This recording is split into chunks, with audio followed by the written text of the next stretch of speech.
तर आजचा व्लॉग सुरू होतोय आपला 6 वाजल्यापासून. कारण दुपारी जेवण करून मी एवढी डारडूर झोपले होते ना, की मला 5-5:30 जाग आली. त्यानंतर उठले, फ्रेश झाले आणि कपडे सुकले होते. कपड्यांच्या घड्या घालून घेतल्या आणि इथं बेला झोपली होती. तिला डिस्टर्ब करत होते मी. हा सगळा कचरा बघताय का? हा सगळा कचरा ना बेलाने केलाय. सकाळी स्वयंपाक केल्यावर किचन आवरलं होतं, पण गॅस धुवायचा बाकी होता. कारण गॅस गरम होता त्यामुळे धुतला नव्हता. मग आत्ता उठून मी जेवलेले भांडे दुपारचे आणि प्लस गॅस धुवून घेतला आणि किचन स्वच्छ झाल्यानंतर खरंच खूप छान वाटतं, फ्रेश वाटतं. आणि बाहेर वातावरण पण खूप सुंदर झालं होतं. असं वाटत होतं पाऊस येईल, पण पाऊस काय आला नाही. पण माझा चहाचा मात्र मूड झाला आणि तसं पण चहाची वेळ झाली होती, त्यामुळे मी माझ्यासाठी ब्लॅक टी बनवला.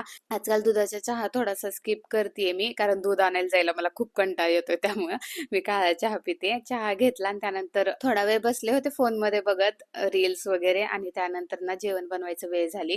7:45 वाजले होते तेव्हा मी जेवण बनवायला घेतलं. चपात्या सकाळच्याच होत्या त्यामुळे भात टाकला आणि गवारीची भाजी बनवली. गवारीची भाजी मी नेहमी शिजवून बनवते, पण ह्यावेळेस मी फक्त ती ना फ्राय करून डायरेक्टली बनवून घेतली होती. आणि शेंगदाणे ना ज्यावेळेस मी भाजी बनवायला जाते त्यावेळेस मला समजतं की शेंगदाण्याचा कूट संपलाय आणि तेव्हा मग मी ते सगळी तयारी करत बसते. त्यामुळे मला वेळ लागतो. व्हिडिओ कसा वाटला मला कमेंट करून नक्की सांगा. भेटूया पुढच्या ब्लॉग मध्ये. Bye bye.